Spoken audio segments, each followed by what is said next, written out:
All aboard! The Clio Exchange Express is leaving the station.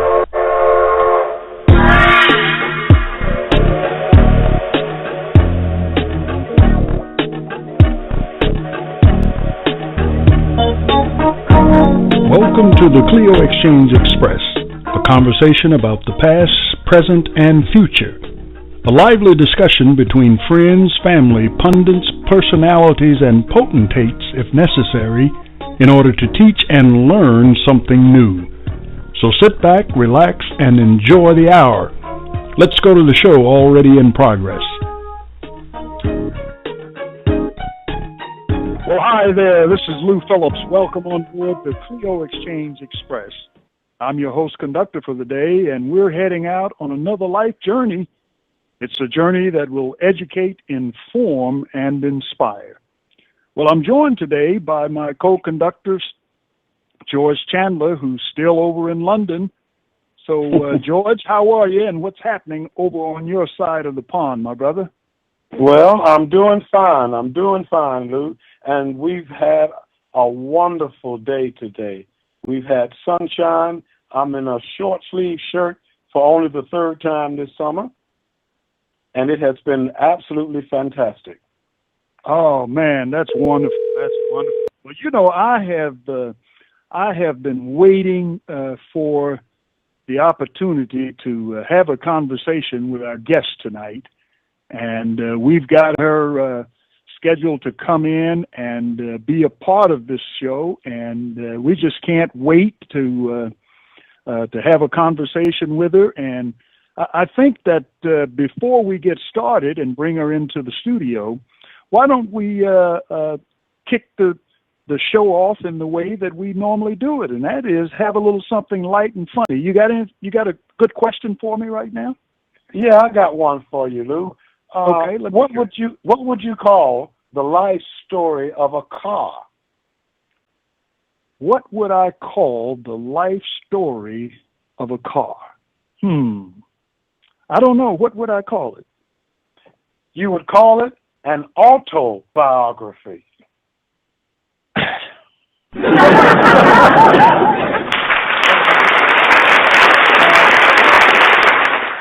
That's pretty good, George. You know, let me ask you this. Can I have a crack at it? Go ahead. Here's my question for you. Which weighs more, a pound of feathers or a pound of bricks?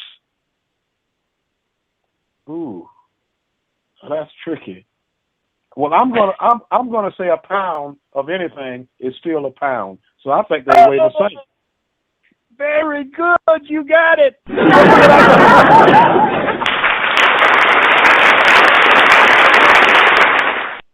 That's very good, boy. You just broke the mold, brother. So I tell you what. Why don't we take just one more? Do you have another one that we might be able to take advantage of?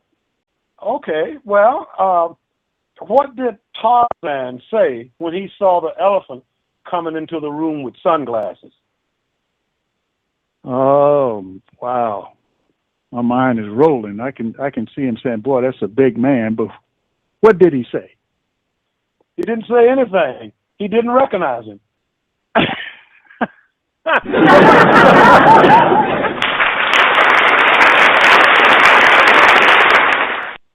Yeah, you put an elephant in sunglasses and he didn't recognize him. Right. Oh, that's good. That's one. Your grandson must have given you that.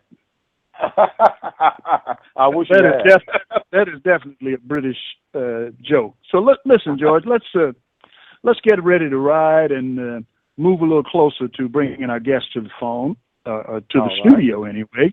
But before we do that, I want to let our listening audience know that at 25 after the hour, we'd really like for them to join in the conversation and be a part of this, because the person we're going to be meeting and talking to tonight is truly a living legend. And you can do that by calling area code 646-716-7070. Again, you can join the conversation beginning at 25 after the hour by calling 646-716-7070. 7070. Well, listen, George and ladies and gentlemen, I'd like for you to welcome on board the Clio Exchange Express a person who was the lead voice for one of the legendary girl groups of all time. One writer said that our guest possessed an earthy, direct quality that distinguished her from other female singers at Motown during the time that she was there. He said that her voice bore the righteous fervor of gospel and the flinty edginess of R&B. And you could always, right, George, hear that gospel foundation in her singing, couldn't you? Absolutely. It was always there. Always. Always. There. Yeah, always there. And so this writer's summation of it all was that the perfect pitches of her voice and the way she delivered the lyrics at the time was a perfect fit for what Motown was doing and their delivery of what was called popular music mixed with a little bit of soul back in the early 60s. And so I tell you, it was a perfect combination. And as you recall, man, she had hits after hit after hit after hit after hit, you know. And so, ladies and gentlemen, I'd like for you to please welcome the incredibly gifted Miss Martha Reeves and bring her into the conversation so that we can all benefit from her wisdom and her remembrances of those times. Hi, hello, Martha. Are you there? I'm doing an interview. Would you wait with the music for a minute? I got an interview on the phone. I can go out in front of the house, though. If Martha, right. Are you there? Okay. Yeah, I'm here. Hello. I'm at my cousin's first anniversary celebration. Oh, this wonderful! Is Saturday night, so this is a celebrating time of Bonnie and Lorenzo. They've been married a year, and I'm excited to be here. I didn't make the wedding because we were out of the country, but I'm here at her estate, and it's a lovely evening. We've got beautiful weather for it, and I said, let's do this interview. Yeah. How you doing? Oh, I'm doing great, Martha. It's wonderful to hear your voice again. And you mean you got great weather in Detroit? Yes, it's beautiful. It's not hot, it's not cold. The sky is blue, and the sun is shining. And it's going down, of course, this time of day, but it's beautiful out here. That's great. Really nice. That's great. Well, Martha, I've got on the call with us Joyce Chandler, who's in London, and he just finished bragging about the weather in London, too. Oh, yeah. Hi, George. I'm fine. How are you doing, Martha? I'm fine. We'll be coming back. It's so good to have you on the show. We'll be coming back there in the 1st of September. Oh, wonderful. We'll be glad to have you. Back in your country, yes. We're there all the time, it seems. I love it. Well, that's great. Now, you gotta understand that George kept his Georgia accent while he's been living over there for a lot of years. Okay. Well, that's hard to do because when I come back, well, my mom's passed away, but she used to tell me, "Baby, you're back in America. Stop speaking English." Once you're there for a while, it kind of gets to you. You do change the way you talk, and it's a bit different. Dusty Springfield told me I had the worst English accent she ever heard because of my southern drawl. Oh, okay. But I am from Eufaula, Alabama, so I had to go to Lee Strasberg Theater Institute to get rid of my southern accent. But it comes back whenever I'm around home folk. I hear you, sister. I hear you. Well, listen, Martha. Just starting out from that statement about growing up, or at least being born in Alabama and then moving to Detroit. Now, you were one of 11 children. What was life like? What was life like in the Reeves household when you guys were all in Detroit? I'm the third child, and my going out to play would entail 4 little guys and 4 little girls to watch them while Mom did the housework and the cooking. A very busy house. We're the generation before TV, so we used to watch the radio a lot and listen to Randy's down in Nashville, Tennessee, and we sang gospel because we were the choir at church. We weren't really allowed to listen to secular music until I was 11 years old. Is that right? Yeah, we could listen to secular music, but we could listen to the blues with our dad on Randy's Record Shop down in Nashville, Oh, Tennessee. okay, okay. So the family unit itself had a choir, or were you part of the church choir? Well, we were the choir because Dad had the only talented kids. Dad Oh, had four sisters and three brothers. Like we wow. had 6 and 6. Dad had 4 and 4 in his family, and our grandfather was the minister. So we were the choir Aha. director, and we were the ushers board, and we also taught Sunday school. So we in church 3 or 4 times a week in our I grandfather's see. church. Yeah, so Okay. we did most of our singing at home, but we were the choir at church. We've learned songs Hmm. during the week, and we present them at church on Sunday. Yeah, Wow. That's Martha, wonderful. I'd like to ask you a mostly question. a cappella too. Mostly a Mm. cappella. My. Uh-huh. You spoke about that listening to the radio when you were young, and I've a copy of your book, "Dancing in the Streets: Confessions of a Motown Diva." Yeah, somebody told me today, says, you told about your experience with the baby daddy. That was a little personal. I said, yeah, but it's the confessions. I confessed. And it wasn't a lot of risque things in my book that didn't make number one. It seems like our generation and society wants to hear bad reports. So I didn't Yeah. have very much of that except the trials and tribulations of being a single parent and to have come through the ranks of Motown Records, going there as a singer and being proclaimed to be a secretary. I thought I was good because I had skills and I could do it all.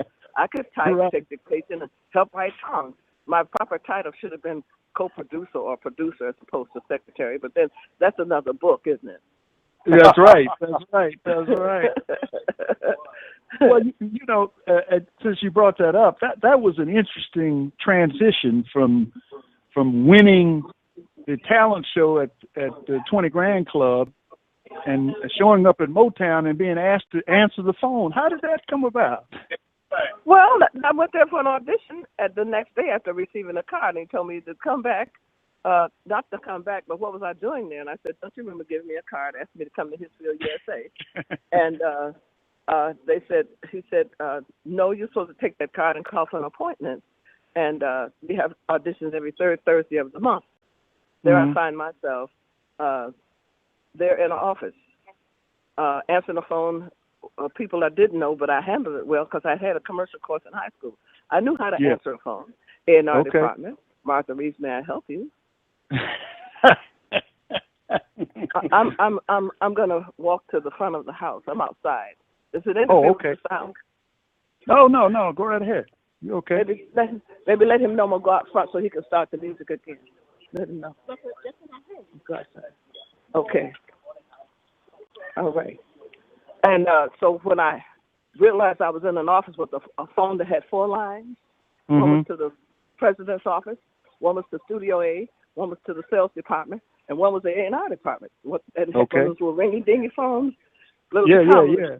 Does a whole act of the ringy-ding, one ringy-ding. I learned how to work that switchboard, and I relieved the girls that worked the switchboard. So then they said in the movie that I called the Temptations in for an interview. But that wasn't the case. I was just taking this girl's place at the desk, and Right. they said to send the Temptations in. They were on the porch singing. When I first went there were over 50 people sitting on that porch, but I had a card. So I just breezed by them. Because I'm on business. So Right. I asked for Mr. Stevenson, and Wanda Royce, the receptionist, said, you mean Mickey? I said, if that's what y'all call him, Mickey, that's who I want to see. See this card? And I showed right. It had Mary Wells on the card, Marv Johnson, Barrett Strong. See, they started the music when I left. I'm out in front of the house now. Those Okay. girls were with water pistols. Oh, Jesus. They were waiting for you to leave. Huh? Yeah. So you made. don't expect an interview at a party, so I didn't want to hinder them from. And the music is too loud. You can hear it down the street. That's okay. Okay. Well, I appreciate you doing music this. Is so loud. Music is so loud nowadays. It is too loud. Everybody go need hearing aids and learn how to do sign language. Motown had good music, and it wasn't. Our first records were recorded with an upright bass. Right. They had to make James Jamerson adapt to a Fender. If you know Is what that I'm right? talking about, the one you hold in the one you hold in your arms. He used Oh to yeah, caress yeah, that no. Fender bass. That's on Come and Get These Memories, Jimmy Mack, Love Makes You Do Foolish Things, Love Is Like a Heat Wave, and did I say Come Those and Get were These with Memories? up, That was the first one. those Yeah, were that with was upright basses. that's right. My With goodness. James' own styling. It wasn't loud. He had no amplifier on that upright bass. They put it directly to the mic, and what a beautiful sound. That's music to Yeah, me. yeah, Mm-hmm. yeah. And so the music of today, as in your opinion, is just the decibels are just too high. Huh? Okay. All right, no, you come back? You might come back. Oh, okay. How you? Luana, one of my cousins is leaving. Oh, Okay, okay. I'm Well, doing an interview on the radio. Okay, baby. tell So I'll one, talk to tell you one to soon. hello for me. Okay. Love you, baby. Love you. See what Tell her kind I of love. baby this is? Hey, Martha, tell her I love her too. Yes, she's gone now. She's got she's got this Oh, beautiful okay. wheelchair. It's like a Cadillac. She's going to go get in the car, I think. Let's see. Okay, let's see where she's going to go. So She's Martha, riding that thing, too. She's riding that. Hey, she can go kind of fast in that thing. She's got a beautiful wheelchair. hey George, what do you think? Yes, Okay. indeed. So, All so right. Martha, Yeah. so Martha, tell me about Mickey Stevenson. Why was he so? Why was his name so valuable going into Motown? Well, I tell everybody I'm not Mickey's monkey. Although I Okay. did work in this office. There's a book out that he's written. It just came out, and Barry Gordy gave a tribute to him as a producer. Mickey was in a group called Mellotones, and Okay. they had wonderful harmonies. In fact, they were singing behind Marvin Gaye on Sandman and a few of his earlier recordings before Southern Kind of Fella. Marvin had recorded a whole album of ballads prior to Southern Kind of Fella, but that's the song that Mickey Stevenson left me in the office to go and write. When they asked me to answer the phone, he'd be right back. He was writing that song for Marvin Gaye. Had been up all night. Had on the same suit that he approached me with. Had Wow. the same.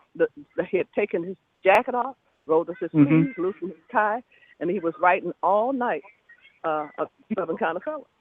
Okay. My goodness. So he represented some significant value to Motown during this period. Well, And they said and out of probably one of the jobs was to go scout, go out and get the best musicians, because hardly anybody that was on Motown was born in Detroit. All of those musicians came from different places, and Mickey had gone to different clubs. Him and Clarence Paul, who worked with Stevie Wonder, he was Stevie Wonder's co-producer. Right. He went around to different clubs, and whoever was good doing whatever they do, singing, playing, whatever, they bring them to Hitsville for Barry to okay. Barry was had the final word on whoever Mickey brought, but he was responsible for producing Mary Wells on a couple of songs. Smokey was her main producer, but Barry discovered Mary at a record hop. You know, it used to be a time when we'd take our records and people would take their shoes off. That's when shoes didn't cost much, and they'd line them up around the wall, and we'd slide around in our socks and promote our records. Do you remember that? Oh yeah. That was the good old days.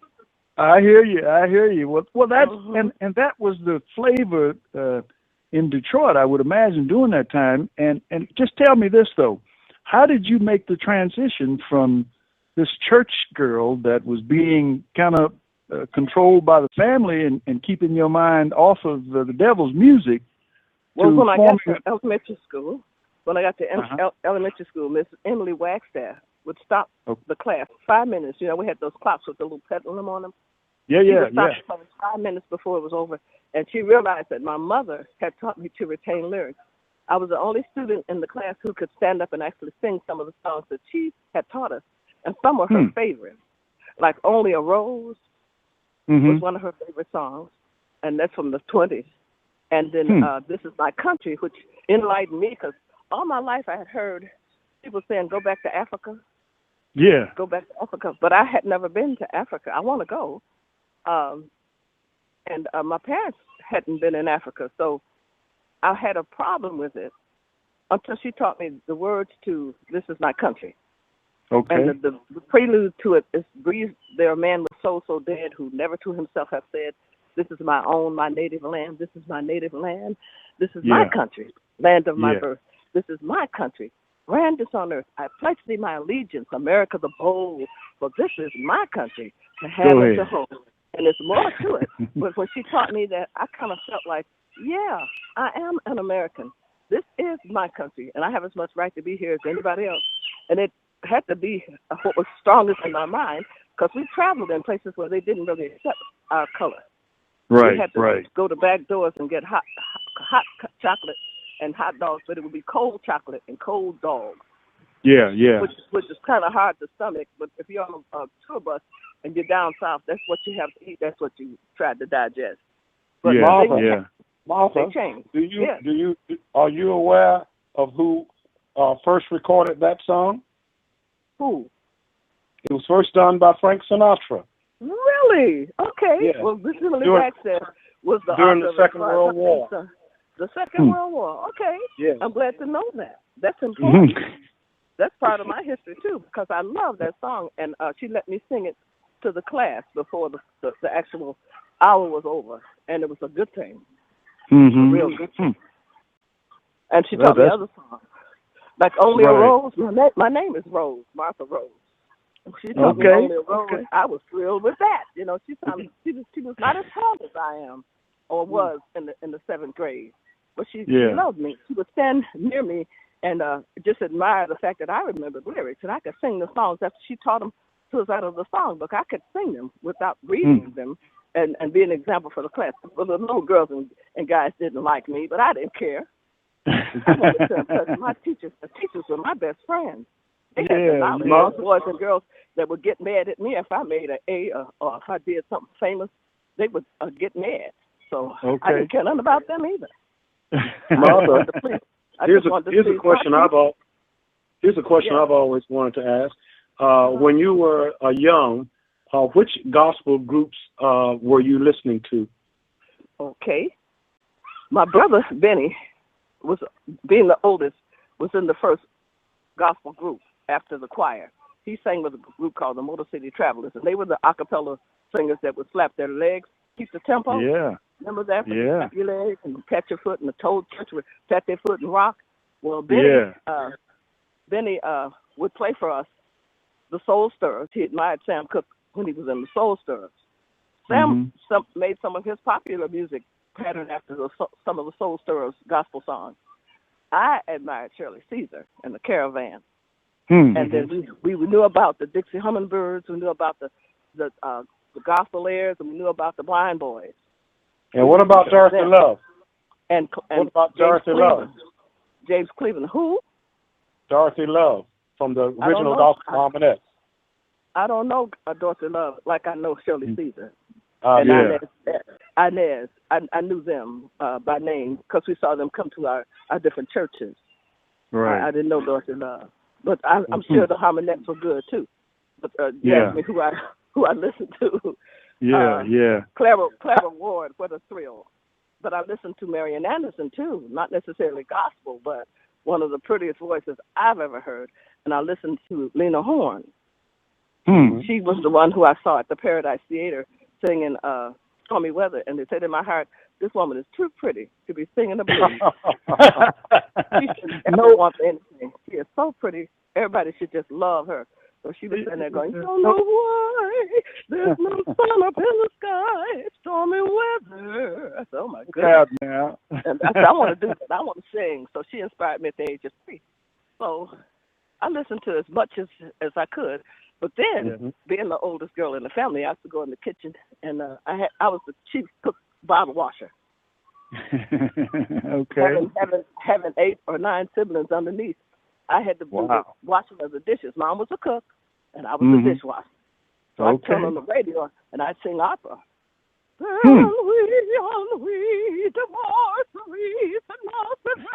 I learned a lot of that on the radio. So so I got what groups experience with music. Yeah. Martha, Yeah. those were the gospel groups you were listening to. What R&B groups were you listening to when you We were a couldn't listen teenager to when you our were growing up? no, we couldn't listen None. to our. None. But then they was it James Brown's Flames and Hank Ballard made a song called Ruby. Yeah. And Ruby, Ruby. yeah, my mom's name was Ruby, and Daddy wanted to fight. He That said wasn't she Hank knew. Ballard. I know, but he said she knew them people. Is that what she said? My daddy said he was jealous. Okay. She said she knew them people. Boy, I So tell you, we heard Anna had a baby, and we yeah, heard Mama, he teach your daughter mean, Luke Brown. right. Yeah. And I get, Dinah Washington, of course. Dinah Washington. A cottage for sale, and what a difference a day makes. yeah, Yeah. yeah. Now, Mm-hmm. how did the Delphis come about in 1960? How did you guys hook up? There was a guy named Charles Jackson who was going on his way to the service. He was a bongo player. He I met him when he was traveling with a politician on the back of a truck with the speakers announcing the politician's campaign. I forget who it was. It's not important, but he heard about this girls group who lost a member because she moved out of the city. There was a rule at one time that the quartet was 4 people. So they had 3 singers that needed a 4th singer. So I was asked if I would audition for them, and I went, and we sang beautifully together and made such beautiful harmony until we stuck and stayed. But I hate to break everybody's story that they've been told. I was a singer performer when I was discovered. Mickey Stevenson didn't see me in a girls group. I was Martha Reeves, or Martha Lavelle, as my aunt said to call myself. Okay. She kissed my ear. She said, "Be Martha Lavelle." And when the group, the Delphi, after we recorded a record, and about a year after I joined them on Checkmate, it didn't sell, and we all had to get jobs. I started with them when I was 19. At 21, I had to get a job. I was living in my dad's house. Then I moved away and caught pneumonia, had to move back in Daddy's house. So when I was discovered, I was singing at the happy hour as Martha Lavelle. Mickey Stevenson saw me, gave me a card and said, "Come to Hitsville. You have talent. Come to Hitsville, USA." And like I said, all those people were on that card. Mary Wells, Marv Johnson, Right. Eddie Holland, The Miracles, Barb Johnson. All of those people were on that one little card he gave me backstage at the 20 grand. And I took that card and went the next morning. I should have called, like he said, but I didn't know. I didn't know you were supposed to call for an audition. What meant for you to do it that way? No, it wasn't. So when I get there, he asked me what was I doing. I said, "Don't you remember giving me this card last night and told me to come to this company?" He said, "Yeah, but this was a call for an audition. We have auditions every third Thursday." Right. So I, to look like I was going to cry, he said, "Answer this phone. I'll be right back." Because I interrupted him. He was writing this song for this drummer, Marvin Gaye. The song turned out to be Stubborn Kind of Fella, and I invited the Delphi to sing backup because the Andantes weren't available. The Andantes, Jackie, Marlene, and Louvain, and we just lost Marlene of the Andantes, so they were the session girls. They were supposed to be there at Mickey's beck and call. He was the A&R director. But with them being out of town, I couldn't go back to Mickey and tell him that I didn't have girls for a session that he had been up all day and all night writing a song for. So I called in my friends, Rosalind, Gloria, and Annette. I called them in, and we sang behind Stubborn Kind of Fella. Well, my job as A&R secretary was making demo records, too. I would answer the phone. If a producer came in with a song he wanted demoed, I'd demo for it. As a matter of fact, I was in the studio, was called in the studio when the union man came, and they just stopped paying the people $5 a session and bring it up to union rates. But that's another book. Okay, now you were obviously getting paid for doing all that, and I'm going to ask you the whole. Okay. $5 a session. Well, I want to talk about. My daddy said, "You ain't getting no money. That ain't no money. Tell them to give you a salary because you're going to work every day." After about the third week of that, my dad made me go back and tell Mickey I wasn't coming back because they were using me and they weren't paying me. So I Right. got a $35 a week salary. And then How when I about added that? those $5 up, I would make all of $50 a Friday. I got a $50 check. I That's was beautiful. getting rich. I Dad hear bought me you. a car. He bought me I a hear used you. car because I did what You he were told me to do. you were Yeah, about to become a thousandaire, right? yeah, that's right. That's Hey, right. hey, Martha. Daddy believed in me too. I got to say that Daddy and Mom believed in me.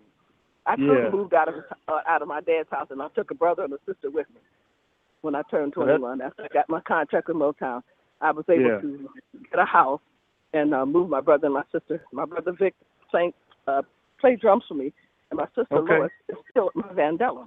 We just came Still back from singing for you. Indiana. And Okay. Delphine, her younger sister, we inducted her the minute she got old enough. So Okay. it's a family Okay. affair. Yeah. That's beautiful. That's beautiful. Now, Mm-hmm. Martha, do you have time for me to take a little short break so I can pay a few bills and then come back to the conversation? If you insist, No, I I'm do gonna go back insist. to the party. I'm gonna go back to the party and get my lemonade and come back out. All right. Well, we're going to take a quick break, and we'll be right back. We'll let our listening audience know who's going to be on coming up in the month of September, and we'll be right back in just a moment. Okay. Joining us on September 19th will be the dynamic duo of Marilyn McCoo and Billy Davis Jr., two legendary artists who began their careers with a group by the name of the Fifth Dimensions.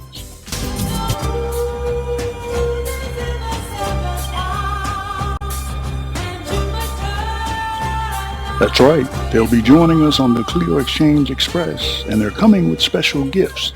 If you register at www.clioexchange-express.com, you could win an autographed memento or even a pair of tickets to their upcoming concert in Norfolk, Virginia. Oh, aren't you pretty? So register today and listen to the show on September 19th. Your name may be called. That's right here on www.blogtalkradio.com. Okay, Martha. So now did you get your lemonade?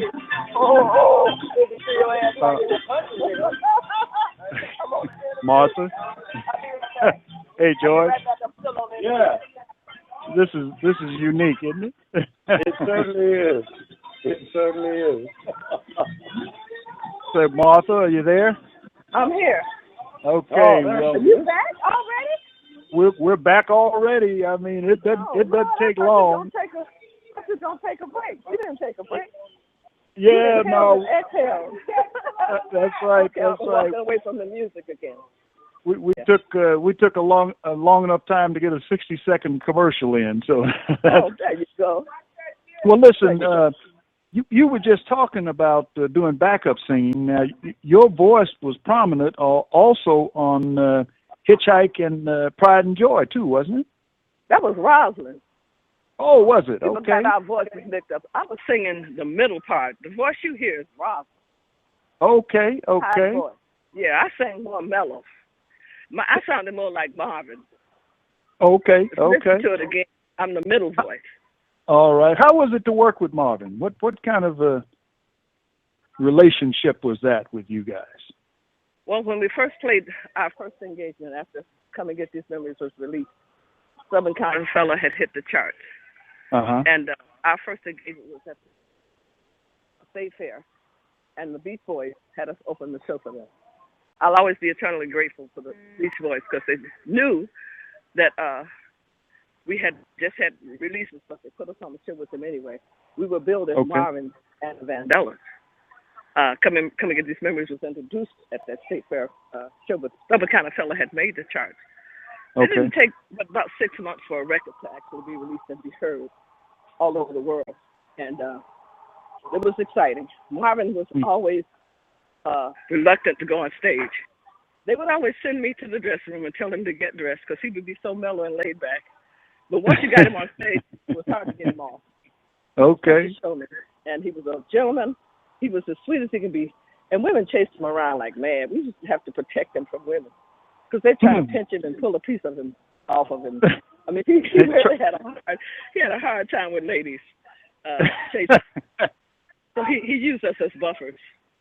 Okay, okay, but he was a wonderful entertainer, and he wooed the women, and that's all I can tell you. They love yeah, the Marvin Gaye. Yeah. yeah, yeah. Well, Mhm. so how big of a transition was it for you guys to go from just performing in contests at the various clubs like 20 grand after your first hit? Did things just blow up automatically? My reward for singing at the 20 grand was winning a contest. We had a place called the Warfield Theater, and also had a place called the Willis Theater, where they held weekly amateur show contests, just like Okay. American Idol, but it wasn't public in front of a million people. But we would have a fair judge, and we could win Would this you week, give me and a they would popsicle? compete. Get your yeah. See, everything was working against this interview. I had to walk away from the music. Now I'm gonna walk away from the frosty freeze. Oh God, what a neighborhood! Anyway, I'm on the west side. Most times I'm on Hey, the west side. yeah. Well, that's all right. I used to live in Detroit. I can deal with it. All right, all right. Is that better? Yeah, I'm away from the truck now. Yeah. Very good. Uh-huh. So that transition for you after you guys had that wonderful hit was You know pretty what dramatic. the thrill of recording and then traveling with the theater circuit. We had theaters that we'd go and we would stay 6 days. Hmm. There was the Royal in Baltimore. There was a Howard, where we'd have the benefit of working with some of the Howard musicians, Howard University musicians. That was a thrill. Washington, D.C. Yeah, We yeah. had Uptown in Philadelphia. We had the Apollo in New York, Harlem. We had Brooklyn Fox in Brooklyn, New York. We had the Okay. Regal in Chicago. And we played that circuit. Now, that was what made us really get used to show business and give us our roots, give us our foundation. Playing those theaters 6 days a week. We do 4 to 5 shows a day. We do 6 2 days numbers a week. Yeah, then we do a finale. That Wow. was breaking us in and giving us the roots and the foundation for the performances that we do today. It's easy Right. to do one 90-minute show because those 4 shows a day would top all your day. But you love it because sometimes the audience would move, the people in the back would move to the front by the 4th show. And they know your songs and your routines and everything. Because you can only sing the 2 songs that they allowed us to do. And that first Okay. hour, just come and get these memories and love is like a heat wave. But then we got other Okay. songs. Eventually we got more songs on the show. And then we started doing our own show. So the transition was actually going from the 20 grand, a club that might hold maybe 500 people, to a theater that would hold 200 and 300, 400 and 500, maybe 1,000 people. The bigger the theater, the better the show, because people really get into it, close quarters like a theater. Right. We played the Odeon circuit in England, so it was the same. It was not too much of a transition from singing in England and singing in America or any other country. People love the Motown sound all over the world. It used to be the sound of young America. Now it's the sound of the world, and I'm proud to be a part of it. Yeah. Well, you ought to be. You were certainly there and helped to make it work. And I would imagine that during this period, the early Motown, most of the hit makers were females, weren't they? No. We had the Contours, we had the Spinners, we had the Temptations, we had as many men as we had women. But were they charting as strongly as you guys were as Vandellas? And I'm going to ask you about the streams. The first off the chart. Hey, all right, I'll be down there. Yeah. Okay. Family members are telling me to come on back to the party. Yeah. Okay. Well, They showed up in cars. This is Bonnie and Renzo's first anniversary. They got married in their yard like they're having a party today. It's a beautiful yard. He has refurbished the house that she grew up in. It's just wonderful to be here. Anyway. Well, that's beautiful. We're gonna finish up here. We had the Spinners. We had Mary Wells. When I first went there, we had the Mellotones, the group that Mickey sang with, singing behind a lot of the voices you hear singing behind Marvin were the Mellotones. Mm-hmm. It was Carl Sanju and Mickey.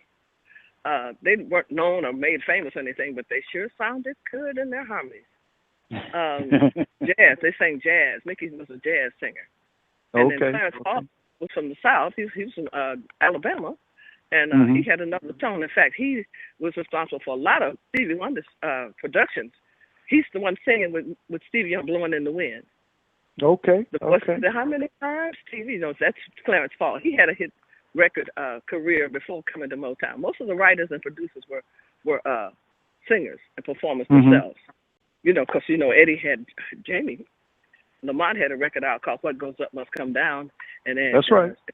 Fish ain't biting, and I'm hungry. That's all. Yeah. And Brian was getting ready to release a song, but when Eddie went on his first promotional tour, he came back and told Barry he didn't like show business. He didn't like interviews. He didn't like the girls calling him and calling him out like that and having to get up early in the morning and riding on drafty airplanes. He didn't like it. So he asked Barry, could he just be a producer and write? And they're such prolific writers. They just recently did a stage score for the first Housewives or something. A play. It was a book. It was a #1 seller book, The First Housewives. Right.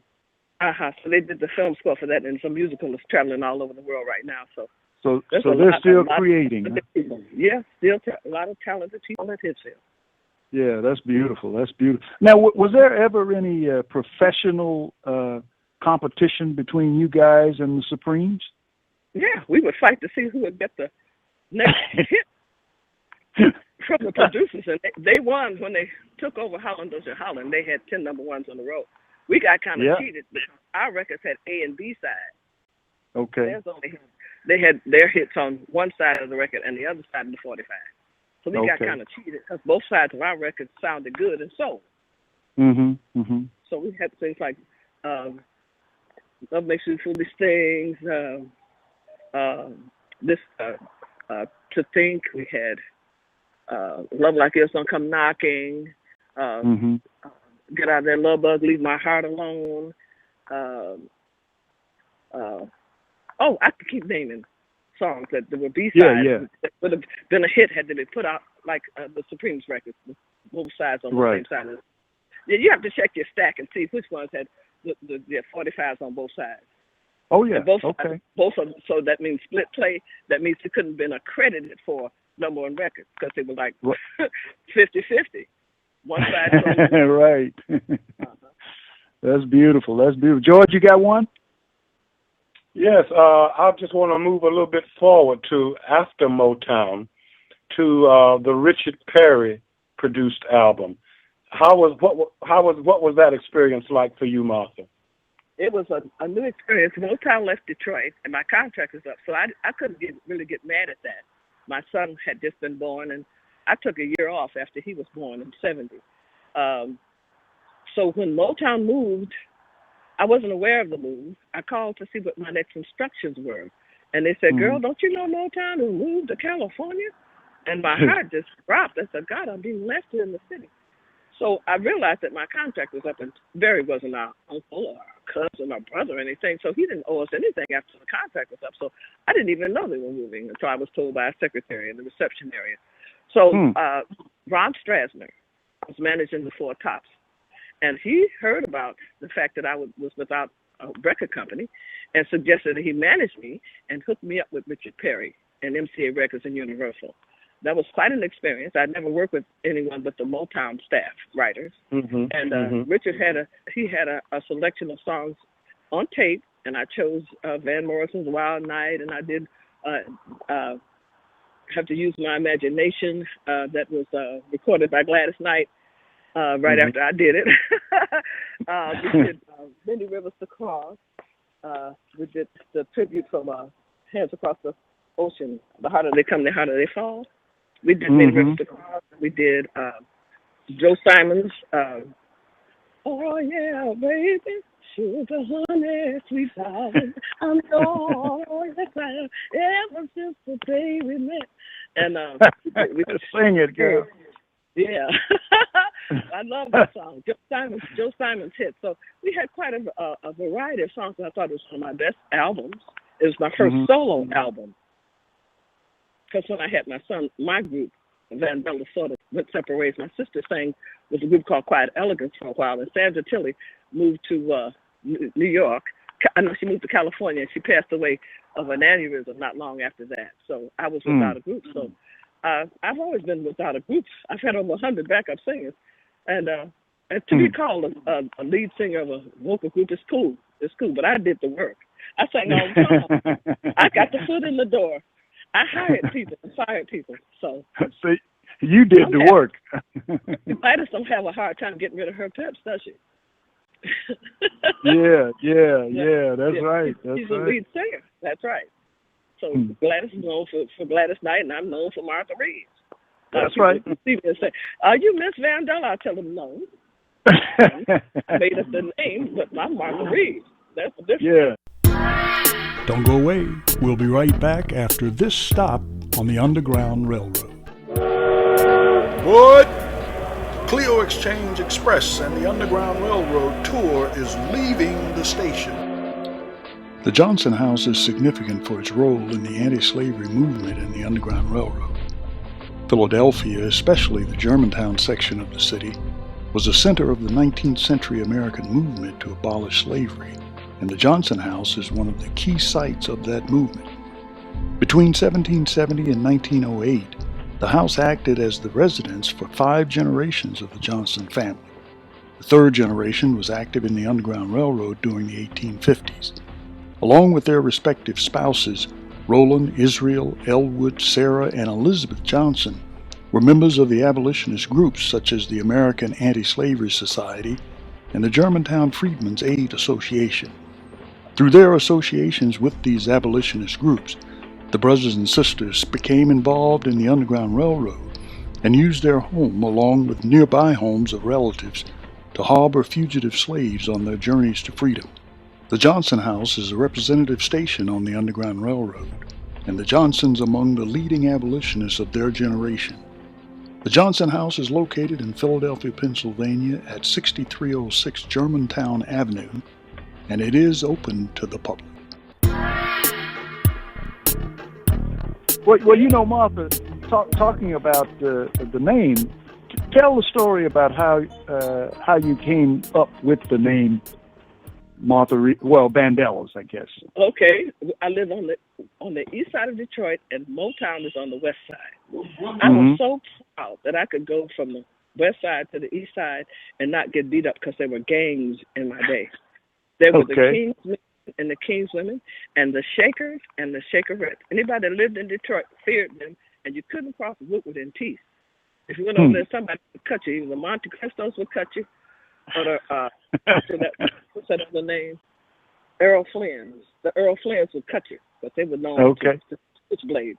Anyway, my dad showed me how to ride the eastbound Boulevard bus to the west side. Okay. He showed me how. So when I went across that border and I didn't get cut or hurt or anything, and walked up there with my car and walked past all those people on the west side and got in that building with ease, I figured the name should imply that I lived on the east side. So Van Dyke is a street that runs parallel on the east side. And everybody knows what Van Dyke Street is. And Della Reese is a woman I admire from the bottom of my heart. I was about 18 years old, long time before Motown. And my church, my grandfather's church, went defunct because when he died, nobody could keep the church going. It was a family church. So I went to church with my friend Kelleen.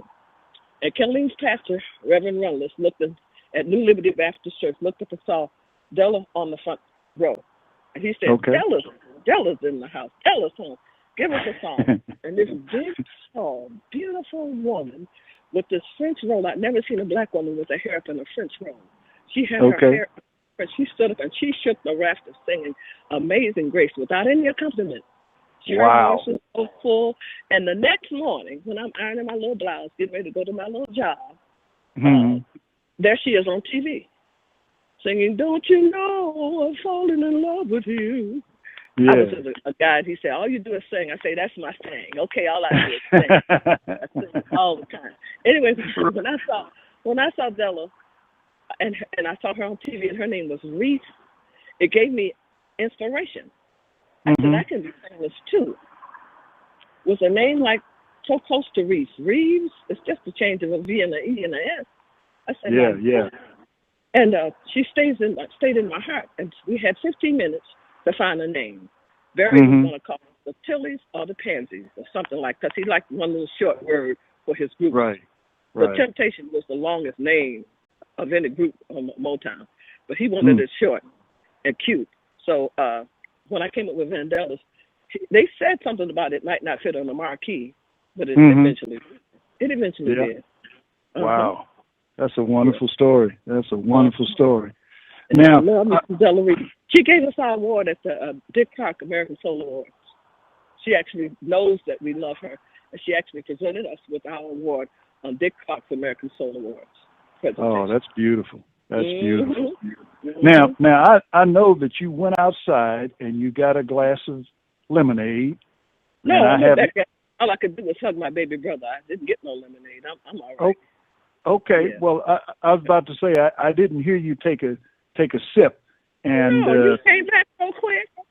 well, Yeah. I'm about to give you a minute and 45 seconds to have another sip.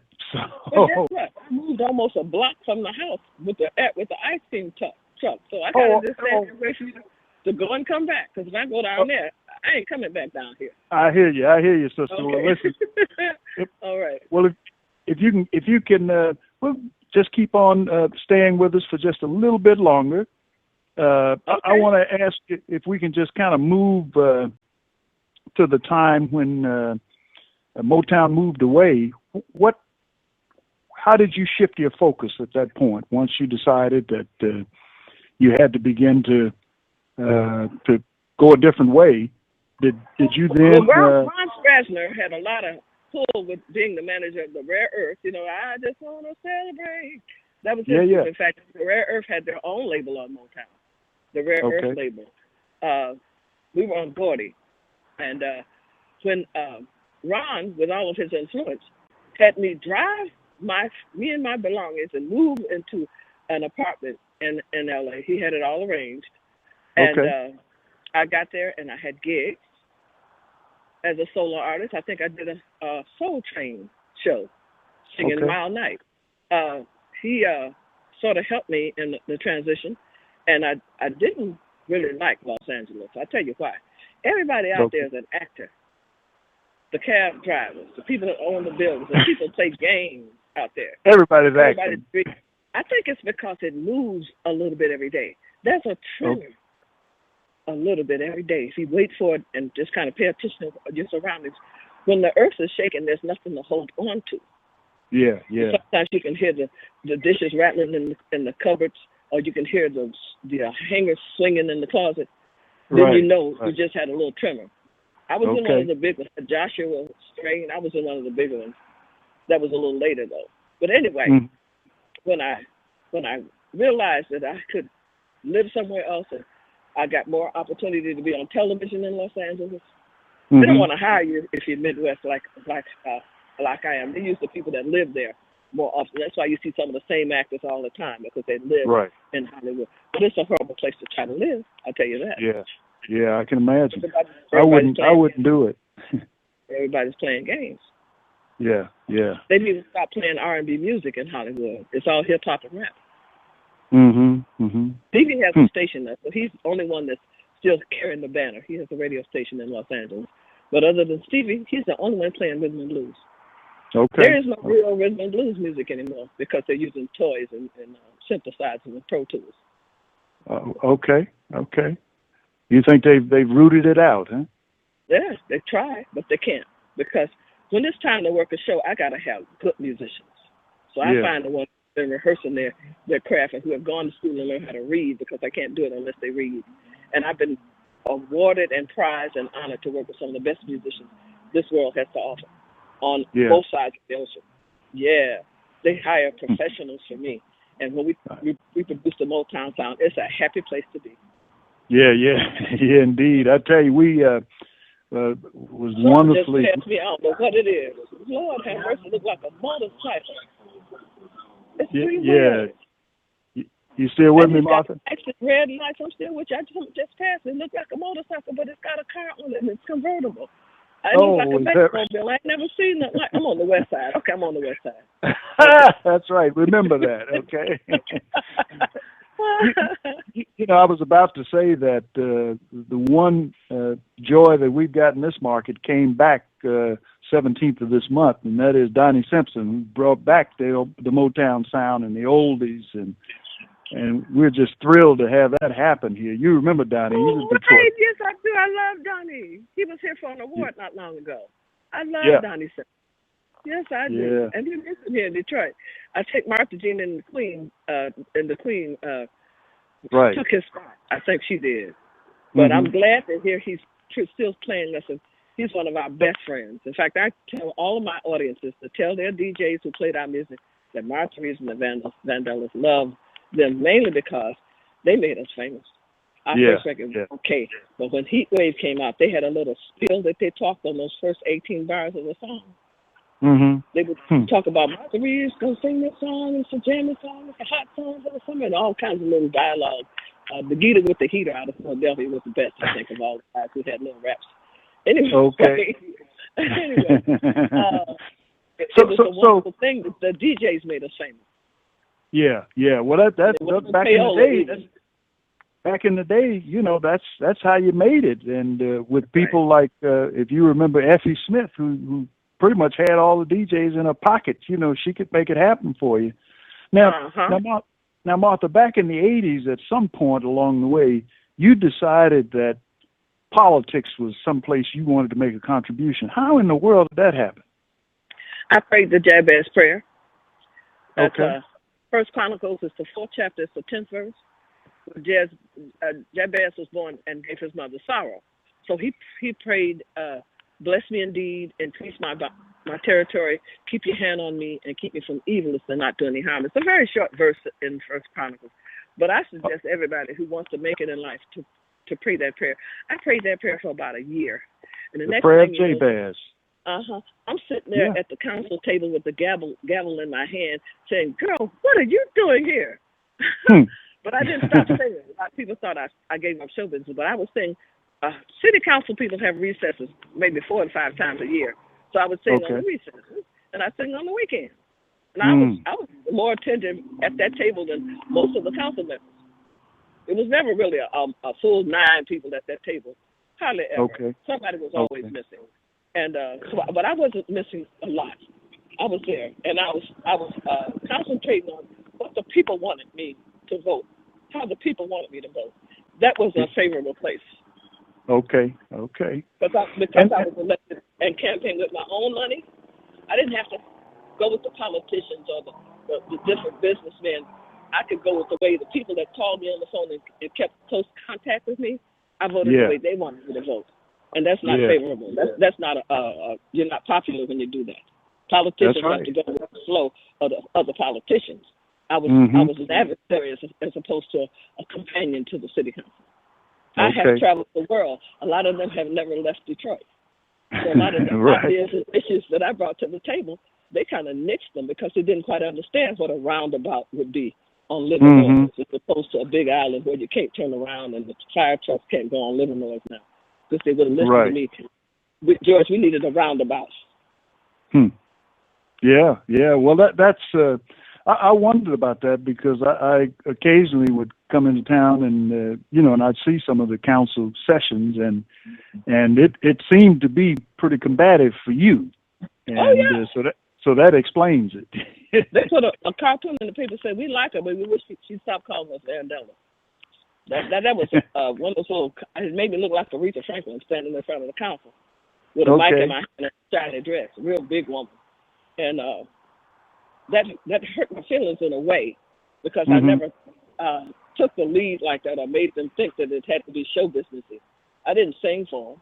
I said and listened and I took notes and I voted the way the people wanted me to vote, not the way the council people at that table. A lot of the issues that I brought up are in action now. A lot of things that I suggested they've actually done. Like it was my suggestion to combine Cobo Hall and Cobo Arena for the auto show. Is that right? Auto show. Yeah, we have the largest auto show in the United States.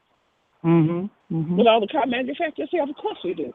So it's my suggestion that they combine Cobo Arena and Joe Louis Arena and they eventually have done it. That's But beautiful. the old building, the ceiling was leaking and it was damaging cars, and the people were saying, we're not coming back to the truck because our arena is raggedy. So when they combined the two, they were able to repair the roof and combine them to make a larger showroom. And Right, it was one of right. the best shows this year that they've had in years. More attentive, and bigger name entertainers and everything. That's great. That's great. Well, listen. Well, we're gonna start winding down now, because you've given us a tremendous amount of time, and I just really want to thank you for that. But before we do, what can we share with our listening audience about what you're doing now and going forward? How they can support you? Websites or whatever. Martha Reeves. Well, MissMarthaReeves.com can tell you where I'm going and tell you my bio, and you can take pictures off of there. In fact, people stop buying my pictures because they can go online and copy them and send them to me, sign them and send them back. So right. That's some income that I've lost, but it's okay. I got pictures. But you can go online and choose your choice of pictures, and it tells you where to send the pictures. I'll sign them and send them back. Just did a duet posthumously with Teddy Pendergrass. Okay. I don't know if you know about that. We were hoping that we could sample it on the show today, but it'll be coming. It's going to be released today. And they had me sing to Teddy Pendergrass. Come on over to my place. And it put me in a different personality because I never really been that seductive.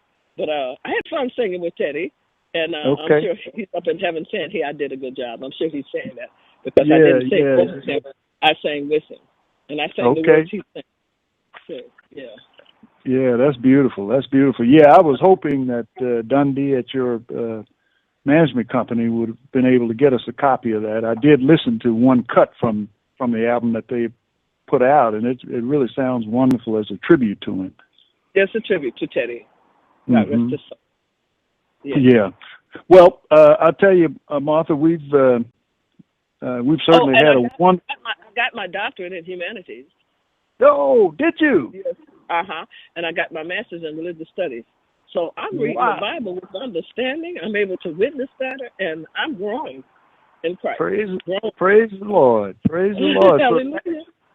So now you are Dr. Reeves. Yeah, Dr. Martha Rose Reeves. Mm-hmm. How about that? That's wonderful. I got my certificate. I had my graduation and everything. I'm so proud. I'm proud of that. Yeah.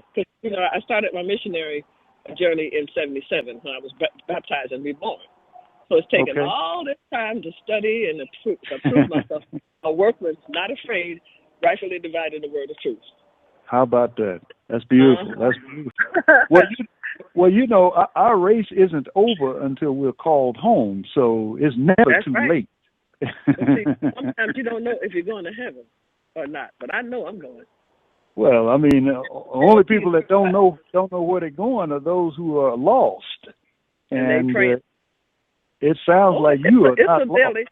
It's a daily study every day. I give it 2 hours a day. I stop everything. Oh yeah, you got to keep reading. If you don't read, you don't know your directions for the day. You got to get your instructions for the day. Yeah, that's beautiful. That's beautiful. Mm-hmm. Well, and every time I read it, it's a living Bible. Every time I read it, I learn something new. I'm going my 4th time through it from the beginning to the end. Yeah. And well, you get some better understanding, some newness is in that word. It's a living word. Sure. Well, you've got 2 people on the line with you now that, and one listening is my wife. And you know what I'm talking about, don't you? We know exactly what you're talking about, right, George? Amen to that.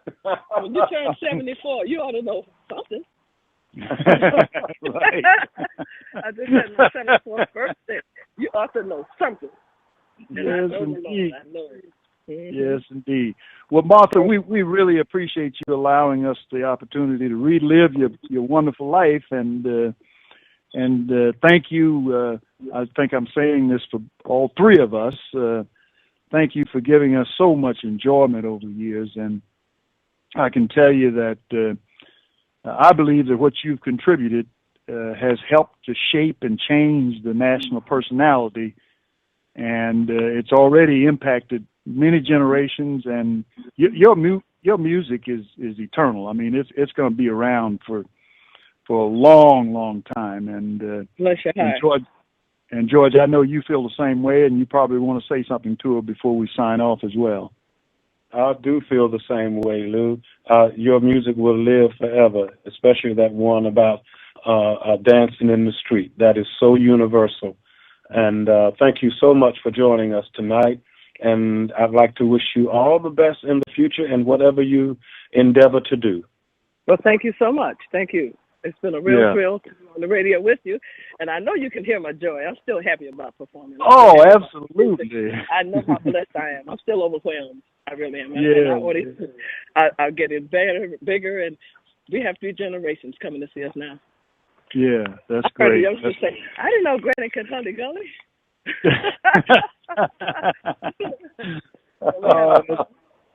That's great. Well, Martha, we always end our conversations by telling our guests, and whenever we say this, we really mean it, that we love you dearly, and we pray that God continues to keep his hands on you. And thank you. I need that. Continue to bless your life, okay? And likewise to you. He's got his hands on you because you're still keeping the people informed and still got your station and your place in this broadcasting world. So thank you. Thank you, John. Thank you, George. Thank you. You're welcome. You're welcome. Okay, Martha. I'm back in the music zone now. All right. Let your folks know that we appreciate them allowing us to hold you for a while, okay? Beautiful. Beautiful. Thank you. All right. Okay, George, I tell you, man, we had another wonderful ride, did we not? Oh, fantastic. What an interesting person. My goodness, man, and just so open and revealing. It's just wonderful. Yeah. Yes, indeed. Yes, indeed. It's been a pleasure. My goodness, and the recollection, man. I mean, she never had to hesitate to think of anybody's name or. Yeah. That was fantastic. She knows all those people from when she was in grade school, elementary school, and high school, and the teachers' names. I'm telling you, man. And it's almost like she was reading the script, and and I know she wasn't. Yeah. Oh, just beautiful, and I really look forward to maybe once again chatting with her. I'm certainly going to, ever in the area where she's performing, I'm going to make a point of getting in front of her and just personally telling her once again, as I've done before, how much I really appreciate her. So George, as we talk about it at the beginning of the show about having a need to be lifted up with something that was lighthearted and funny. We may as well go home the same way like we do all the time. What you got? You got anything for me? Well, let me ask you a question. What weighs 4,000? What weighs 4,000 pounds and sings? What weighs 4,000 pounds and sings? I have no idea. What weighs 4,000 pounds and sings? Harry Elefante.